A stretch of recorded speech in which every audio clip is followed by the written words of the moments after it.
देखिए एमडीसी हिंदी में कुछ क्वेश्चन छूट गया था, उस क्वेश्चन को हम लोग इस वीडियो में कवर करने वाले हैं। पूरा कंप्लीट हो जाएगा, इस वीडियो को देखिएगा, सारा आपका पूरा जितना भी इंपॉर्टेंट क्वेश्चन है वो कंप्लीट हो जाएगा। और अगर अभी तक से वीडियो नहीं देखे, जाकर प्लेलिस्ट में चेक कीजिए, सारा वीडियो वहाँ पर अवेलेबल है। क्वेश्चन क्या आपका, झारखंड में पत्रकारिता के विकास का वर्णन करना है, यानी झारखंड में पत्रकारिता का किस तरीके से विकास हुआ उसके बारे में आपको वर्णन करना है, या फिर इससे पहले यहाँ पर रहेगा हिंदी पत्रकारिता, तो उसका मतलब भी सेम ही है। तो चलिए स्टार्ट करते हैं। सबसे पहले थोड़ा सा इंट्रोडक्शन देख लेते हैं। झारखंड में पत्रकारिता का विकास भारत के स्वतंत्रता आंदोलन, सामाजिक सुधार आंदोलन और राज्य के गठन से गहराई से जुड़ा हुआ है। यानी झारखंड में जो पत्रकारिता का विकास हुआ है उनका संबंध अगर देखा जाए, ठीक है, यानी स्वतंत्रता आंदोलन से जुड़ा है, सामाजिक सुधार आंदोलन से जुड़ा है, साथ ही साथ राज्य का जो गठन है उससे बहुत ही गहराई से जुड़ा है, संबंध है। झारखंड जो 15 नवंबर 2000 को बिहार से अलग होकर एक नया राज्य बना, आदिवासी बहुल क्षेत्र है। यानी 15 नवंबर 2000 को यह बिहार से अलग होकर झारखंड राज्य का गठन हुआ, और जो झारखंड राज्य है वह आदिवासी की यहाँ पर जनसंख्या बहुत ज्यादा है, यानी ये आदिवासी बहुल क्षेत्र है। यहाँ पत्रकारिता ने न केवल सूचना प्रसार का माध्यम प्रदान किया, बल्कि सामाजिक और राजनीतिक चेतना के विकास में भी महत्वपूर्ण भूमिका निभाई। तो ओवरऑल इस तरीके से शॉर्ट में आपको इंट्रोडक्शन दे देना है। अब यहाँ पर हम लोग समझेंगे कि किस तरीके से इसका उद्भव हुआ, किस तरीके से इसका विकास हुआ। तो सबसे पहले आपको यहाँ पर हेडिंग डालना होगा, हालांकि हमने यहाँ पर एडिट नहीं किया है। हेडिंग में आपको लिखना होगा झारखंड में पत्रकारिता का विकास, या फिर उद्भव एवं विकास, जो भी आप हेडिंग डालना चाहोगे डाल सकते हो। सबसे पहला चरण क्या है, शुरुआती जो चरण है वो स्वतंत्रता आंदोलन के समय से है। यानी झारखंड में पत्रकारिता की शुरुआत स्वतंत्रता आंदोलन के दौरान हुई। उस समय का मुख्य उद्देश्य ब्रिटिश शासन के खिलाफ आवाज उठाना और आदिवासी समुदायों को जागरूक करना था। यानी जिस समय अंग्रेज से ब्रिटिश सरकार से झारखंड लड़ रही थी, ब्रिटिश सरकार से आजादी के लिए जद्दोजहद कर रही थी, उस समय जो पत्रकारिता है वह क्या मदद कर रहा था झारखंड वासियों को आजादी दिलाने में, खास करके झारखंड राज्य को। स्थानीय भाषाओं में छोटी छोटी अखबार और पत्रिकाएं निकाली गई। कहने का मतलब है, यानी जो छोटे छोटे अखबार होते थे, इस जगह का न्यूज उस जगह पहुंचाया जाता था, या फिर उसके अलावा छोटे छोटे जो पत्रिकाएं होते थे वो भी रिलीज होता था, ताकि कहीं पर भी आंदोलन हो, दूसरे जगह के लोग, दूसरे जिले के लोग वो जान सके कि हाँ वहां पर आंदोलन किस तरीके से हो रही है, अगले दिन की वो खबर पढ़ सके। ये पत्रिकाएं आदिवासी संस्कृति, अधिकारों, संघर्षों को उजागर करती थी। उस दौर में पत्रकारिता जन चेतना और एकता का माध्यम बनी। यानी ये भी बात यहाँ पर बोली गई है कि जो पत्रकार है वो क्या करते थे, खास करके आदिवासी के जो सांस्कृतिक अधिकार है या उनका जो भी मूल अधिकार है, ठीक है, जिस तरीके से वो इस राज्य के मूल निवासी है, उनका अधिकार उनको नहीं मिल रहा था, उन सभी के बारे में छापना अखबारों का काम था, ठीक है, पत्रकारों का काम था। और साथ ही साथ लोगों में एक चेतना की भावना भी पत्रकार के द्वारा उत्तेजित हुई, और आजादी में इस तरीके से स्वतंत्रता आंदोलन के समय किस तरीके से भूमिका निभाई वो आप देख चुके हैं। इसके बाद आगे देखिए, नेक्स्ट आपका दूसरा जो चरण है वो स्थानीय पत्रकारिता का विकास। यानी झारखंड में जो क्षेत्रीय भाषा है, खोरठा है, कुरमाली है, संथाली है, और भी बहुत सारी चीजें हैं, तो उन सभी भाषाओं पर भी क्या होता था, यहाँ पर पत्रकारिता का विकास हुआ। जैसे कि हिंदी, संथाली, नागपुरी और अन्य आदिवासी भाषाओं में पत्र पत्रिकाएं शुरू की गई। इनका उद्देश्य गांव या फिर आदिवासी क्षेत्रों की समस्याओं को सामने लाना था।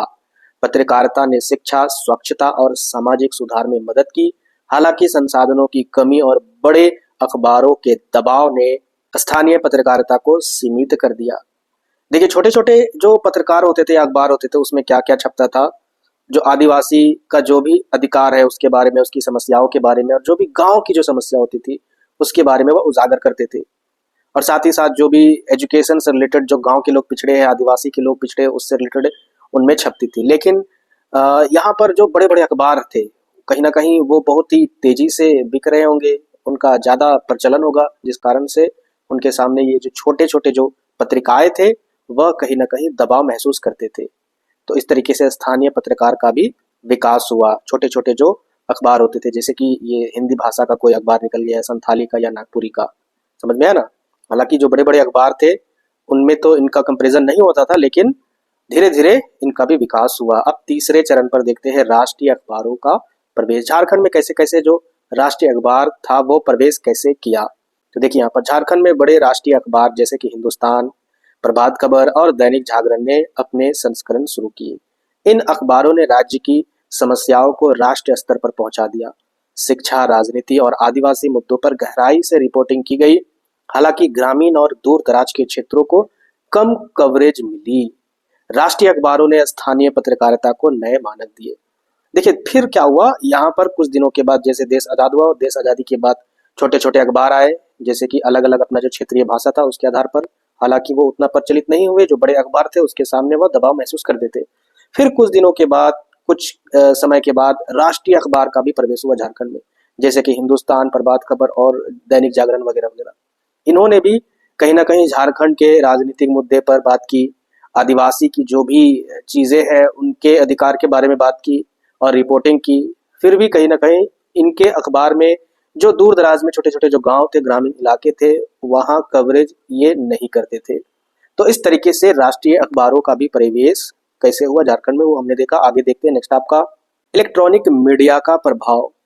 यानी जो आप टीवी वगैरह देखते हो या रेडियो सुनते हो, झारखंड के खबर के बारे में, मैं झारखंड की खबर की बात कर रहा हूँ।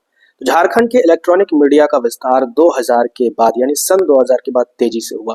क्षेत्रीय समाचार चैनल जैसे कि ईटीवी झारखंड या फिर सहारा समय, ये सारे चैनल है, ठीक है, ने सूचना प्रसार में मदद की। टीवी ने शहरी और ग्रामीण दोनों क्षेत्रों में जागरूकता बढ़ाई। इससे आम जनता को राजनीति, सामाजिक और आर्थिक खबरें आसानी से मिलने लगे। यानी जो पेपर में छपते थे अब वो इलेक्ट्रॉनिक तरीके से, इलेक्ट्रॉनिक डिवाइस में, यानी टीवी हो गया या रेडियो हो गया, इन सभी चीजों में या फिर इन टीवी चैनलों में उनको मिलने शुरू हो गए झारखंड के खबर के बारे में। हालांकि यह मीडिया कभी कभी राजनीति दबाव में भी काम करता था, यानी जो सरकार के दबाव को भी यह मीडिया जो है वो महसूस करती थी। तो इस तरीके से इलेक्ट्रॉनिक मीडिया किस तरीके से झारखंड में आई वो हमने देखा। अब देखते हैं डिजिटल मीडिया का उदय। तो डिजिटल मीडिया ने झारखंड में पत्रकारिता का रूप बदल दिया। सोशल मीडिया, ब्लॉग और यूट्यूब चैनल ने आम लोगों को अपनी आवाज उठाने का मंच बना दिया है, जैसा कि आप मेरे यूट्यूब चैनल के माध्यम से आप देखते आए हो। अगर ग्रामीण समस्याएं भी ऑनलाइन सामने आती है, युवा पत्रकार डिजिटल प्लेटफॉर्म पर सक्रिय हैं और झारखंड के मुद्दे को राष्ट्रीय स्तर तक ले जा रहे हैं। और साथ ही साथ जो भी गांव के स्तर पर जो देखा जाए तो छोटे छोटे, आप अभी भी देखिएगा एक यूट्यूब चैनल है हजारीबाग अपडेट्स, वो जो हजारीबाग के एरिया में जो छोटे छोटे गांव होते हैं उस स्तर के अपडेट को वो क्या करते हैं, देते हैं। तो वो यूट्यूब के द्वारा देते हैं। तो वो भी कहीं ना कहीं एक डिजिटल मीडिया का एक उदाहरण है जो झारखंड में है। और इसी तरीके से बहुत सारे गांव के क्षेत्र या ग्रामीण क्षेत्र में डिजिटल या फिर सोशल मीडिया के द्वारा खबरों को क्या करते हैं, उजागर करते हैं, और इस तरीके से उनका विकास हुआ। अब आगे हम लोग बढ़ते हैं नेक्स्ट आपका पत्रकारिता की चुनौतियां। अब देखिए पत्रकारिता रिलीज तो हुई झारखंड में, बहुत सारे पत्रकारिता आई और किस तरीके से विकास हुआ, लेकिन इसकी चुनौतियां भी देख लेना जरूरी है और आपको लिखना भी जरूरी है एग्जाम में। झारखंड में पत्रकारों को कई चुनौतियों का सामना करना पड़ता है। इनमें राजनीतिक दबाव भी है। जो सरकार सत्ता पर 5 साल के लिए आती है, अगर उसके विरुद्ध कुछ ज्यादा अगर अटपटा लिख दिया जाए तो कहीं ना कहीं पत्रकारों पर दबाव पड़ता है। इसके अलावा सुरक्षा की कमी भी हो जाती है, आर्थिक सीमाएं भी शामिल होती है। आदिवासी और ग्रामीण क्षेत्रों की समस्याओं को मुख्य धारा की मीडिया में जगह मिलना मुश्किल है। और जो भी गांव के क्षेत्र की जो समस्या है या फिर इसके अलावा जो आदिवासी की जो समस्याएं हैं, मीडिया में अगर इस समस्या से रिलेटेड अगर चीज चलाओगे तो कहीं ना कहीं दबाव भी महसूस होती है। इनकी जगह ही नहीं है, बस मीट मसाला जैसा आपको मिक्स कर देना है और आपको क्या करना है, बताना है कि हाँ झारखंड बहुत अमीर राज्य है तो अमीर राज्य, लेकिन कौन अमीर बन रहा है, झारखंड की संपत्ति को कौन लूट रहा है, कौन खा रहा है, वो आप और हम अच्छी तरीके से जानते हैं।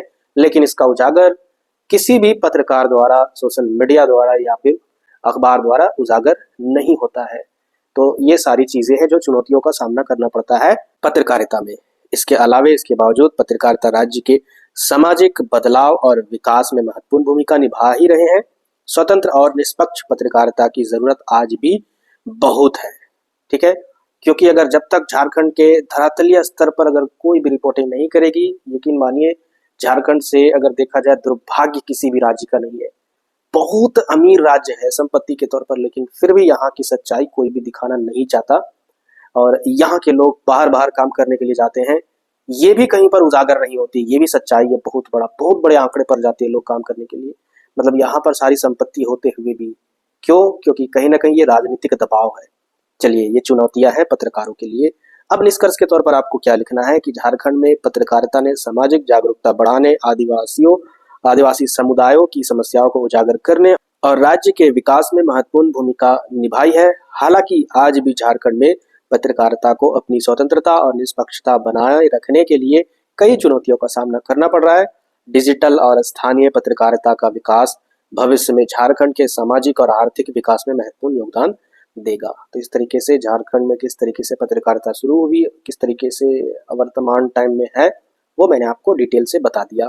इससे आसान आपको वीडियो नहीं मिलेगी। अब देखिए कुछ क्वेश्चन 5 नंबर में या फिर हो सकता है लॉन्ग में भी दे तो कुछ टॉपिक है, जैसे कि यहाँ पर ये टॉपिक समाचार वाचन, जिसको आप बुलेटिन बोलते हो ना, वही चीज है समाचार बोलना, वाचन करना। तो उसके बारे में एक बार पढ़ लीजिए। और एक और टॉपिक है वो भी मैं आपको बताऊंगा, तो भी स्किप नहीं करना है। तो चलिए समझते हैं समाचार वाचन को। समाचार वाचन एक ऐसा माध्यम है जिसके द्वारा किसी समाचार चैनल, रेडियो या अन्य डिजिटल प्लेटफॉर्म पर समाचारों को पढ़कर जनता तक पहुंचाया जाता है। एक लाइन में आपको लिखना है कि समाचार वाचन एक ऐसा माध्यम है जिसके द्वारा किसी भी समाचार चैनल, अब कौन से चैनल, अखबार में तो आप बोलते थोड़ी ना हो, कोई भी मीडिया वाले, उसमें तो लिखा हुआ सारा कुछ रहता है। तो क्या लिखोगे, रेडियो जहां पर आपको आवाज सुनाई देती है, डिजिटल प्लेटफॉर्म हो गया जैसे कि ये यूट्यूब भी है, और बहुत सारे इंटरनेट प्लेटफॉर्म होते हैं वो डिजिटल में ही चला जाएगा। इसके अलावा समाचारों को पढ़कर जनता तक पहुंचाया जाता है, यानी जो आपका न्यूज चैनल है तो उसी को ही समाचार वाचन बोला जाता है। इन सभी प्लेटफॉर्म में जो भी खबरों को पढ़कर सुनाया जाता है लोगों को, ठीक है, उसी को ही समाचार वाचन कहा जाता है। यह एक महत्वपूर्ण कौशल है जिसमें सही उच्चारण, स्पष्टता और आत्मविश्वास के साथ समाचार प्रस्तुत किए जाते हैं। यानी इसमें आपको उच्चारण करने का अकल होना चाहिए। जैसे मैं यूट्यूब में आपको यहाँ पर इंफॉर्मेशन देता हूँ रिव्यू के अकॉर्डिंग, या मैं आपको पढ़ाता ही हूँ। अगर यहाँ पर लिखा हुआ है समाचार, मैं इसको पढ़ूंगा समाचार, कैसा लगेगा आपको? कहीं ना कहीं अंदर से फील आएगा, अरे यार ये टीचर है कि पता नहीं, ये हमको उल्लू बना रहा है सिर्फ व्यूज के लिए। जरूर महसूस होगा क्योंकि आप स्टूडेंट हो भाई, ऐसे थोड़ी ना सीधा कुएं में दौड़ जाओगे कि हाँ अरे यार इससे सिर्फ इंपॉर्टेंट क्वेश्चन मिल रहा है, चलो यहीं से पढ़ लेते हैं। अरे भाई क्वालिटी देखिए, ग्रेजुएशन कर रहे हो आप, कल जाके कहीं जॉब करोगे तो कहीं आपकी इज्जत पूरे तरीके से नीलाम ना हो जाए। क्वालिटी भी होनी चाहिए टीचर पर। जो भी न्यूज रिपोर्टर होते हैं वो समाचार वाचन जब भी बोलते हैं तो उसके अंदर क्वालिटी होनी चाहिए समाचार वाचन की। उसके लिए क्या क्वालिटी होनी चाहिए? उच्चारण सही होनी चाहिए, स्पष्टता होनी चाहिए और आत्मविश्वास यानी कॉन्फिडेंस, डर भय नहीं होना चाहिए, डरपोक नहीं होना चाहिए। तो समझिए वह एक अच्छा समाचार वाचन है। समाचार वाचन केवल सूचना देने का माध्यम ही नहीं बल्कि यह समाज में जागरूकता बढ़ाने और विश्वसनीयता बनाए रखने का भी काम करती है। तो ये हो गया आपका समाचार वाचन के बारे में इंट्रोडक्शन। उम्मीद करते हैं समझ गए होंगे। आगे देख लेते हैं समाचार वाचन के प्रमुख पहलू या फिर बोला जाए चरण।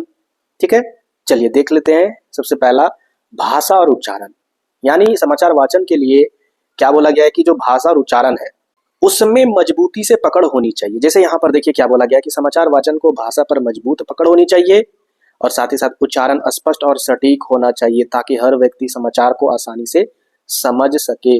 और जो भी क्षेत्रीय भाषा है उनको भी जानना बहुत जरूरी है ताकि वो अपनी क्षेत्रीय भाषा के आधार पर उस क्षेत्र के बारे में बता सके। तो भाषा, उच्चारण ये हमने देख लिया। इसके बाद देख लेते आवाज। सबसे इंपॉर्टेंट चीज तो यही है, आवाज का नियंत्रण। समाचार वाचक की आवाज मधुर, स्पष्ट और सुनने में आरामदायक होनी चाहिए, सुनने में अच्छा लगना चाहिए। और इसके अलावा भावनात्मक नियंत्रण आवश्यक है ताकि गंभीर, खुशी या दुखद समाचारों की उपयुक्त तरीके से प्रस्तुत किया जाए। जैसे कि अगर कोई दुर्घटना हो गई, अब दुर्घटना ज्यादा बड़ा नहीं है, नॉर्मल सा दुर्घटना हुआ है, अब उसको इतना बढ़ा चढ़ा के बोलना, प्रस्तुत करना कि जैसे अचानक कहीं भूकंप आ गया है, तो ये तरीका नहीं है एक समाचार वाचन का। यानी कहीं ना कहीं जो उसकी गंभीर अवस्था है उसको भी देखना है, उसमें खुशी डालनी है या दुख डालना है, उसको भी बैलेंस करके समाचार वाचन करना है। हर एक तरीका उनको आना चाहिए। समाचार वाचन में जो टोन है, पिच है, वो भी सही उपयोग होना चाहिए ताकि दर्शकों को उससे जुड़ने में आसानी होती है। तीसरे पॉइंट्स पर अगर देखें, समाचार सामग्री की समझ। वाचक को पढ़े जाने वाले समाचार की गहरी समझ होनी चाहिए, यानी जो भी बोलने वाला है समाचार, उसके बारे में, उस खबर के बारे में कहीं ना कहीं उसको गहरी नॉलेज होनी चाहिए, समझ होनी चाहिए। किसी विषय पर सही जानकारी और तथ्यात्मक प्रस्तुत आवश्यक है। अगर जिस विषय के बारे में वो जानकारी दे रहा है, उस खबर के बारे में, उस समाचार के बारे में उसको तथ्यात्मक भी प्रस्तुत करना है, यानी तथ्यों के आधार पर। ऐसा नहीं कि आप बोल दीजिएगा वहां पर इंसान उड़ रहे हैं झारखंड के हजारीबाग जिले में, तो भाई उसका तथ्य क्या है? बिना तथ्य वाली बातें न्यूज चैनल में नहीं चलती है। इसके अलावा भाषा में जटिल शब्दों का बिल्कुल कम उपयोग करें, जो टफ टफ लैंग्वेज है, ठीक है, ताकि सभी वर्गों को लोगों को समाचार समझ सके। अब आते हैं प्रस्तुति शैली। समाचार को पेश करने का तरीका आकर्षक और प्रभावी होना चाहिए। साथ ही साथ नेत्र संपर्क, यदि टेलीविजन पर हो या टीवी पर हो तो आंखों से ऐसा मतलब उनको बिहेव करना चाहिए, बोलना चाहिए, ताकि लोग आंखों से देखते रहे, और शरीर की भाषा आत्मविश्वास से भरी होनी चाहिए। समाचार पढ़ते समय किसी प्रकार की जल्दबाजी नहीं होनी चाहिए, ठीक है। चलिए आगे देखिए नेक्स्ट आपका तकनीकी ज्ञान। तकनीकी ज्ञान कहने का मतलब है जो भी रिपोर्टर होते हैं या बोलने वाले होते हैं उनके पास टेलीप्रॉम्प्टर होते हैं, माइक्रोफोन होते हैं और कैमरा संचालन का वो ये सारी चीजें होते हैं। कैमरा होता है, माइक्रोफोन होता है, ठीक है, और ये होता है। तो इन सभी तकनीक चीजों की उनको ज्ञान होनी चाहिए, जानकारी होनी चाहिए, ठीक है। जो भी बोलने वाले, अचानक पता चलेगा कोई है नहीं, आपको तुरंत बोलना है, ऑफिस में है नहीं, तो सारा कुछ आपको खुद से फिट करना होगा, ठीक है, न्यूज बोलने के लिए। लाइव प्रसारण के दौरान संयम बनाए रखना और तकनीकी गड़बड़ी से भी आपको निपटने का जानकारी होनी चाहिए। चलिए आगे देखते हैं 6वें नंबर पॉइंट पर, तत्काल निर्णय लेने की क्षमता। तत्काल निर्णय लेने की क्षमता का मतलब क्या हो गया? इसका मतलब है कि जैसे कि लाइव समाचार वाचन के दौरान अचानक ब्रेकिंग न्यूज आने पर उसे तुरंत और सही ढंग से पेश करना। आप लोग देखते हो कभी समाचार बोला जाता है तो अचानक कुछ ब्रेकिंग न्यूज आता है, तो कुछ समाचार जैसे क्रिकेट के बारे में बताया जा रहा है और अचानक समाचार आ जाता है कि यहाँ पर इस जगह पर बहुत ही बड़ा धमाका हो गया, ब्रेकिंग न्यूज। तो इस तरीके से उनको बोलना भी आना चाहिए। कठिन परिस्थितियों में भी संयम बनाए रखना और पेशेवर रवैया अपनाना महत्वपूर्ण है। चलिए आगे देखिए नेक्स्ट आपका समाचार वाचन के कुछ प्रकार देख लेते हैं। टेलीविजन समाचार वाचन यानी दृश्य और ऑडियो के माध्यम से प्रस्तुत किया जाता है। वाचक को कैमरे के सामने आत्मविश्वास से खड़ा होना पड़ता है, चेहरे के भाव, बॉडी लैंग्वेज का ध्यान रखना होता है। ये तो सिंपल है, समझ गए होंगे। अगला टाइप देखिए, रेडियो समाचार वाचन। इसमें केवल आवाज के माध्यम से समाचार बोला जाता है। आवाज की स्पष्टता प्रभावशाली होनी चाहिए, अट्रैक्टिव होनी चाहिए, ठीक है, लोगों को सुनने में अच्छा लगना चाहिए। इसके अलावा तीसरा जो टाइप है डिजिटल प्लेटफॉर्म समाचार वाचन। देखिए 3 टाइप के हैं। पहला तो आपका टीवी पर, जिसमें आप दिखाई भी देते हो, साथ ही आपकी आवाज सुनाई देती है। दूसरा जो टाइप है वो रेडियो, जिसमें आपकी आवाज सुनाई देती है। तीसरा जो टाइप है वो डिजिटल प्लेटफॉर्म। अब ये अलग अलग है, जैसे कि यूट्यूब, फेसबुक या अन्य सोशल मीडिया प्लेटफॉर्म पर लाइव या फिर रिकॉर्डेड समाचार बताई जाती है, ठीक है। इंटरएक्टिव शैली और दर्शकों के सवालों का जवाब देना जरूरी होता है। तो जैसे मैं आपके कमेंट का जवाब देता हूँ या यूट्यूब, फेसबुक द्वारा जो भी आपको जानकारी मिलती है, ये इस कैटेगरी में आ जाएंगे। ये 3 टाइप से होते हैं। अब इसके अलावा समाचार वाचन के लिए क्या कौशल होनी चाहिए? तो भाषा पर नियंत्रण, वही चीजें जो अभी हमने देखा, जो पहल है ना समाचार वाचन का, वही स्टेप यहाँ पर भी। अनुभव और आत्मविश्वास होनी चाहिए। तटस्थता यानी समाचार को बिना किसी पूर्वग्रह के प्रस्तुत करना, ठीक है। इसके अलावा अनुशासन यानी समय प्रबंधन और सही ढंग से समाचार की तैयारी, ये सारा कुछ होना चाहिए। अब चुनौतियां क्या होती है समाचार वाचन में? तो लाइव प्रसारण के दौरान तकनीकी समस्या अगर हो जाएगी, अचानक कोई लाइव में है, अचानक पता चला कि वाईफाई कट हो गया, तो ये लाइव खत्म हो जाएगा, नहीं चलेगा। तो ये सारी समस्या होती है, इन सभी चीजों की चुनौतियों का सामना करना पड़ता है। इसके अलावा राजनीति और सामाजिक दबाव भी होता है। समाचार को सही संदर्भ में प्रस्तुत करने की भी चुनौती होती है। साथ ही साथ नकली समाचारों से बचना और तथ्य की जांच करना, ये भी एक चुनौती है। बाकी यहाँ पर निष्कर्ष के तौर पर जो यहाँ पर लिखी गई है, आप इसे देख सकते हो। क्या लिखा गया है कि समाचार वाचन एक महत्वपूर्ण और चुनौतीपूर्ण कार्य है जो समाज में सूचना का आदान प्रदान का कार्य करता है। यह वाचक की भाषा, प्रस्तुत शैली और तकनीकी ज्ञान पर निर्भर करता है। अच्छे समाचार वाचक बनने के लिए नियमित अभ्यास, आत्मविश्वास और समय के साथ सीखने की इच्छा आवश्यक है। आपके अंदर अगर आपको मन ही नहीं करता है, ये क्या बोलते हैं इसको, न्यूज रिपोर्टर बनना, समाचार वाचन करने के लिए, तो फिर नहीं बन पाओगे, ठीक है। इंटरेस्ट भी बहुत जरूरी है। अब ये जो लास्ट टॉपिक बचा समाचार संयोजन, तो वही है, समाचार संपादन ही है, न्यूज एडिटिंग, दोनों का मतलब एक ही है। तो जो समाचार संपादन में मैंने आपको बताया है, वही यहाँ पर आंसर सीधा आपको डालकर आ जाना है, टेंशन लेने की जरूरत नहीं है। समाचार संयोजन का मतलब न्यूज एडिटिंग ही होता है। नए व्यूअर प्लीज चैनल को सब्सक्राइब कीजिएगा, और कम से कम जो भी अभी तक से सब्सक्राइब नहीं किए हैं प्लीज सब्सक्राइब कर लीजिए भाई, ये गलत बात है।